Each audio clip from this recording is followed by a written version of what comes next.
Hi everyone, my name's Tom Eggleston. Who was in the previous session? Anyone?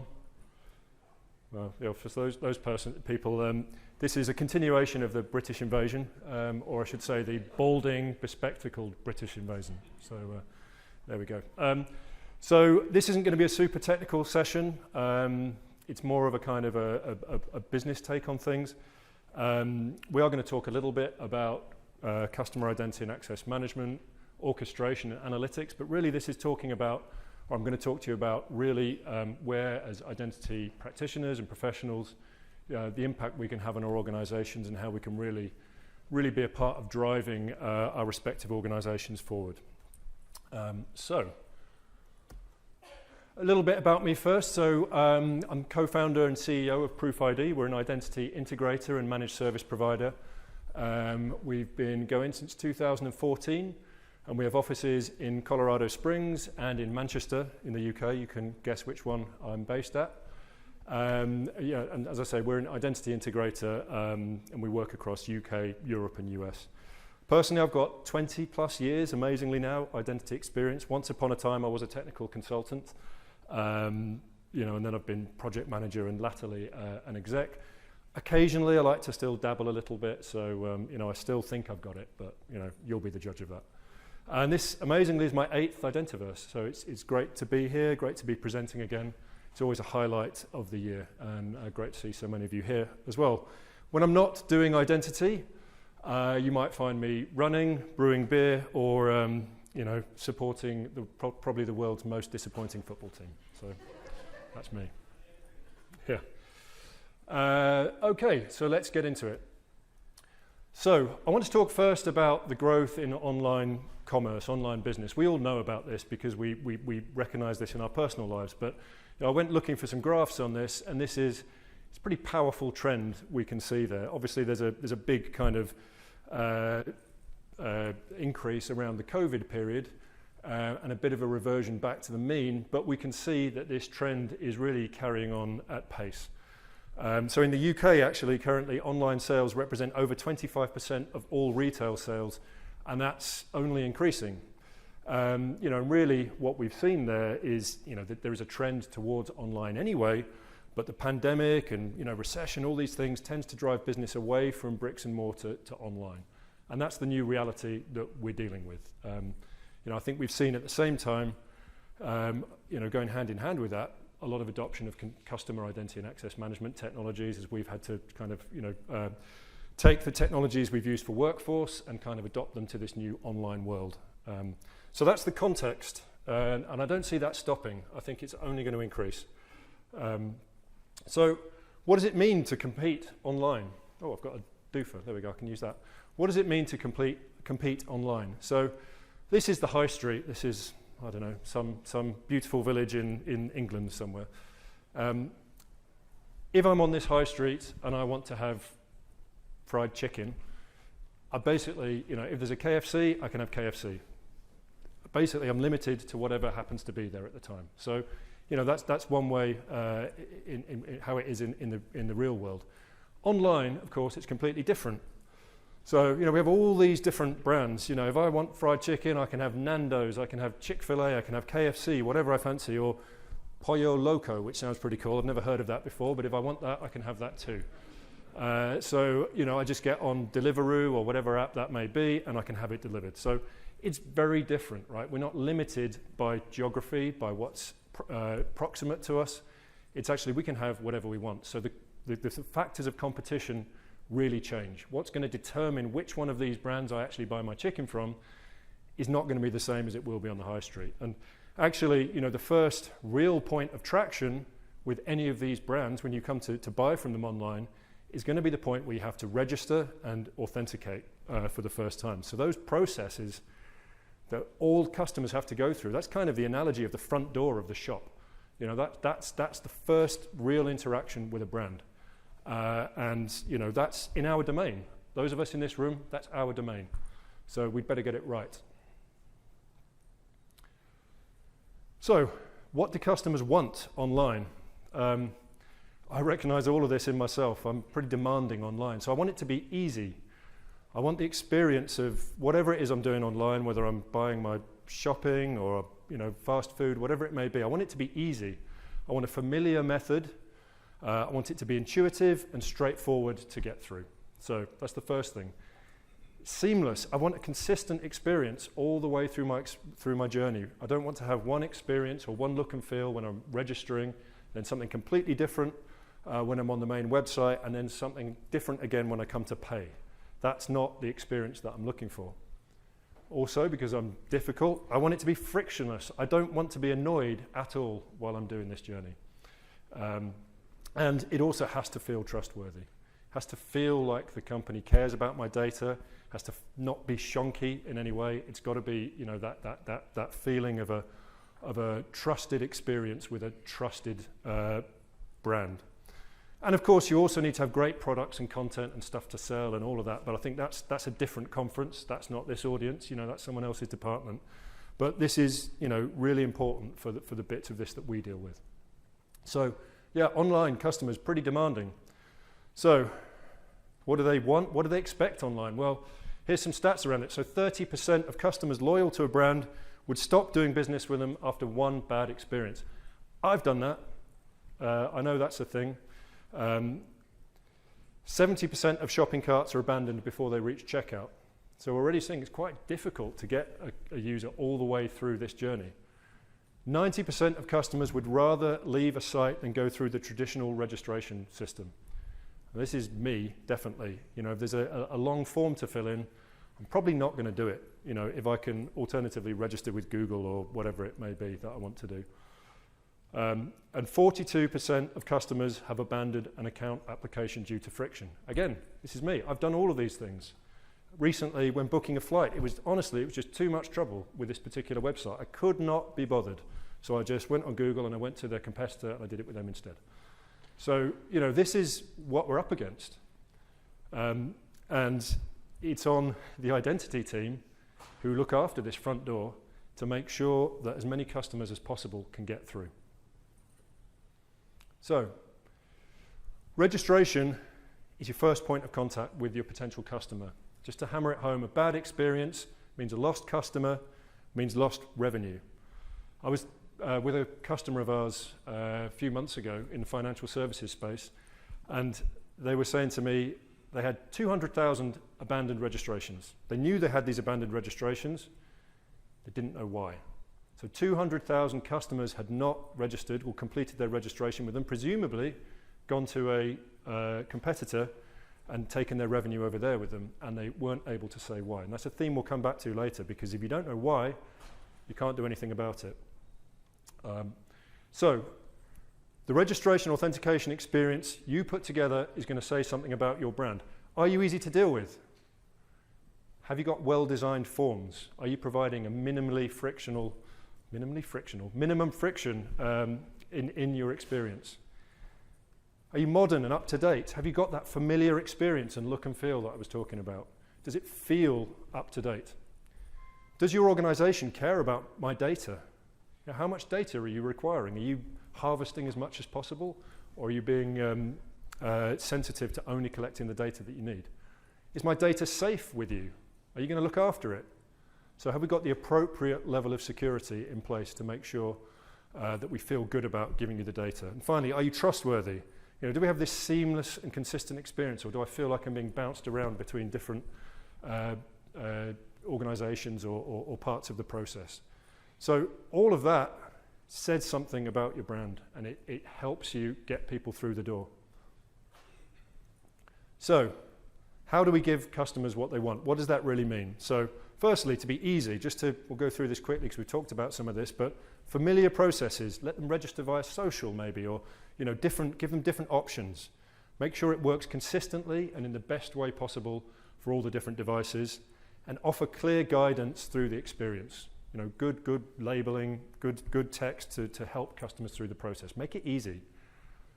We want to make it seamless, so make sure that branding is consistent. In the previous talk, we talked about the previous speaker talked about how important it was to be able to customize the look and feel of that registration experience, and that really, I think, is true, because it's part of the overall experience. And that's how you give that unified experience all the way through the journey. And then frictionless. So let's get rid of unnecessary screens. We don't need unnecessary clicks. Let's not take unnecessary security steps. Maybe only step up when we need to, multi-factor authentication when we need to. Offer alternative options. You know, I always like to think about, you know, my mum as the test, right? So we might think that passkeys or WebAuthn or whatever is a really great way of allowing people to authenticate to a website. But let me tell you, for my mum, that is not going to work. It's just going to confuse her. So alternative options are really important. And make it trustworthy. So minimum, I should say, I like to use the word trust when thinking about this rather than security, right? Because your customers are not really thinking about security. They're thinking about a different thing. You know, they want it to be secure, but I'd like to think of it as more trust. They want to feel trust with the brand. So minimum data collected. Consent where it's appropriate. Ask for consent.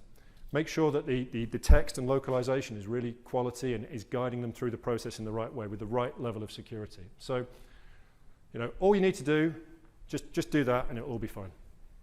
End of talk. Yeah. So that's easy to say, right? I appreciate it. It's easy for me to get up in here and say, just design these amazing experiences and you'll be fine. It's a bit harder to achieve. One of the reasons I think why it is difficult is where this sits within the organization, right? So all these things we've been talking about sits typically within the identity team. And then you've got your CMO, your chief digital officer or whatever it is who's running your website, your e-commerce platform, and that's going on somewhere else in the building. So, you know, these are the guys that I searched CMO and that's who popped up. That's a typical looking CMO or maybe a bartender in a craft beer place, I don't know, something like that, but we'll go with it. So we've got our CMO and we've got our identity architect as well. They're not coming at this from the same angle, right? So your marketing guys, your digital officers thinking, I want seamless, personalized experience. I need to collect as much data as possible so I can offer that experience. Our identity architect is thinking, it's got to be secure, multi-factor every time. What about GDPR? You know, so we're coming at different things. There's no right or wrong, coming from different angles. The CMO is saying, well, I own the website. Authentication and registration, that's not my domain. Someone else can take care of that. And the identity architect is thinking, well, it's just another application to integrate with. You know, customer experience is the CMO's problem. So we're not on the same page necessarily. And if these two parts of the organization aren't on the same page, aren't speaking the same language, we're not going to have a joined up, unified experience across the piece. So how do we address that? So what's the recipe for success? So I think there's three components here. This ties in really closely to the previous talk as well, actually. So firstly, consumer identity and access management. We all know what that is now, I think. You know, it's really identity and access management technology that's been optimized for consumer or customer use cases. So that's the first piece of the puzzle. Secondly, orchestration. Andre was talking about it. The previous presenter was talking about it. Orchestration is really important in this world. It allows us to have GUI-driven config, rapid prototyping, A/B testing, all these things that help us to make changes quickly. And finally, SIAM analytics. And this is the missing piece really between that CMO and the identity architect, how you get on the same page. It's really answering the question of how do you know what's working? How do you know what's a good experience? And we'll go into a bit more detail on that. So just a bit more about each of these topics. So customer identity and access management. As I said, this is IAM tooling that's really been optimized for the customer use case. So the technologies are kind of the same as in Workforce, but they've been brought forward for a specific customer use case. Typically, not always, but typically SaaS. And you're going to find in there's going to be built-in registration and authentication flows you can take off the shelf. Lots of modern authentication options, whether that's passwordless or what we want to do. Maybe there'll be identity verification baked in. So where we have to do KYC processes, we can do that. So all these things optimized for this kind of use case. Typically run by the identity team, separate from the rest of the website. And at the moment, anyway, pretty limited analytics available out of the box. So, you can set up these flows, not super easy necessarily to know what's going on under the hood. So then orchestration. So, this is a really important part of this. Andre talked yesterday about, I think his phrase was custom concrete or something like that. But the idea being you can build any solution to do anything on day one, and it can have all sorts of custom Java and whatever.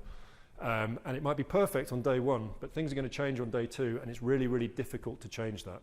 And what we're talking about here is optimizing an experience. We're going to be looking at making incremental changes and testing. Incremental changes and testing. We need to be able to do that rapidly. And you can't do it with the old way of working. So orchestration really gives us the tooling to be able to rapidly change and implement our environment. So through a kind of GUI-driven approach to development of the solution, gives us a sort of a flowchart view that's really accessible and easy to work with. Largely API-driven. It can be cross-vendor. You don't necessarily have to pick a vendor and do everything with that one vendor. Orchestration allows you to kind of move across the vendor landscape. It also allows you to integrate non-identity workflows, which can be really important in this kind of a use case. Maybe as part of your registration flow, you need to go and look up thinking of an insurance use case, maybe go and look up a policy detail for a user when they register. That's not an identity workflow. You can build that kind of thing in really easily with orchestration. We can deploy rapidly, and we can do A/B testing. Configure 2 possible paths and see which one is working best with your customers, and then promote that into production. So that's orchestration. Again, typically doesn't have analytics out of the box, but it's quite easy to plug analytics in with this tooling. So the missing piece, the missing link, if you like, is the analytics. So this really is going to give you that real deep data for the flow through your SIAM or your customer registration journey. We can capture ingress and egress. I don't know why I wrote that. Entry and exit points. I don't know who was trying to impress there, but anyway. Ingress and egress data for all CX interaction and data collection points. So the key thing is we can take any part of that journey, any form, any field, any part of the process. We can capture when did it start, when did it end, was it successful? That's gold dust data for understanding how our flow is working. We can identify any friction, blockage, abandonment points. So to my customer who said we had 200,000 registration abandonments but doesn't know why, well, if they had this kind of architecture, if they had this kind of analytics, they'd be able to say, well, I know why those accounts abandoned, and we could go back and do something about it. We can analyze data by geolocation, device. That helps us do some really useful correlation. And going back to that A/B testing point, we'll be able to see which of these paths is really working, which is delivering the experience that we're looking for, and crucially, that CMO, digital officer, that other side of the house, what's the experience they're looking for? Because otherwise, we don't know that what we've put together is delivering what's required. So this is the techie bit, curly brackets, whatever. Please don't ask me any questions about this, but if you do want to, my colleague Paul over there has all the answers. But we built our own SIAM dashboard because it doesn't exist in the market at the moment. So we did it ourselves. We built ours upon OpenSearch. I think other platforms are available that you could use. But we store all the user journey events, the start of journey, username submission, all those different stages. We track the data. We've built the dashboards using the same OpenSearch tooling, so we get really good visualization as to what's going on, and we can, of course, drill into each of those. Essentially, what we're doing is generating a unique transaction ID for each journey, which then follows all the way through the journey. And then within our orchestration platform, we have API calls that actually feed into this environment, the ingress and egress timestamps for each of the different stages. So that's how we did it. I mean, it's not much of a recipe, but hopefully it will give you a start. What that means is we can identify things like which screens are taking the longest to complete. Is there a particular screen that's holding up the registration process? Which screens are taking multiple attempts to get through? That's a really common, thinking back to those stats at the beginning, that's going to be a common reason for abandonment. If it just doesn't work the first time, it doesn't work the second time, frankly, I can't be bothered, I'm going to move on. So it's really important to be able to know that kind of information. Where are the common abandonment points? Can we see where users are dropping out of the process?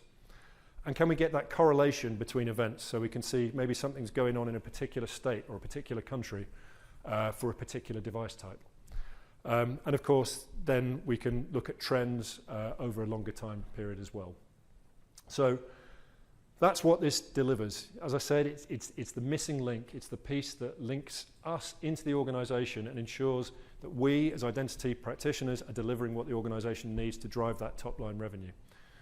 So here's some examples of how it might work. So in our analytics platform, maybe we're able to identify a high abandonment rate on an additional registration form.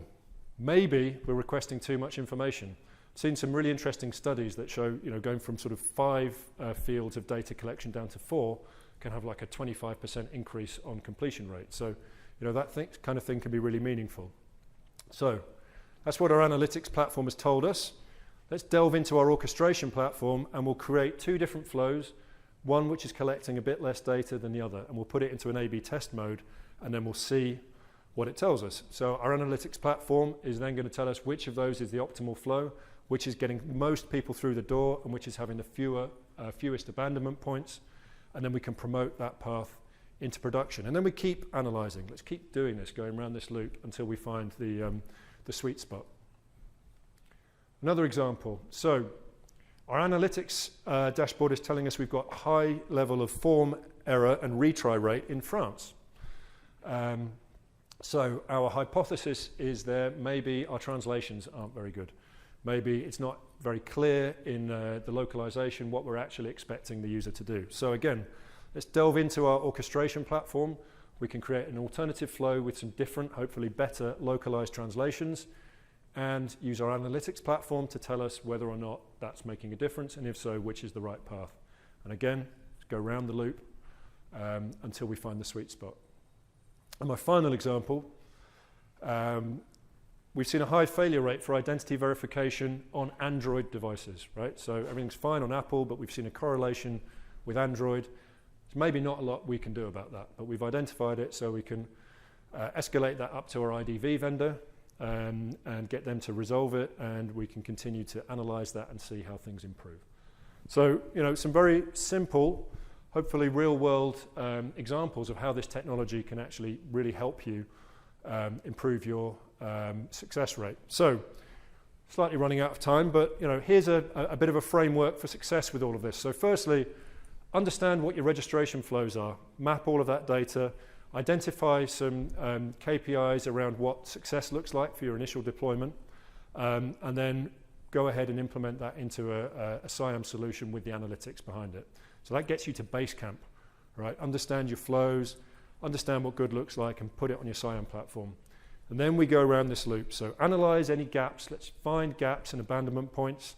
We can reevaluate our flows. We can do the A/B testing, as I've talked about, using the orchestration platform, test and learn, and then implement, measure, and report. And we keep going around. This never ends.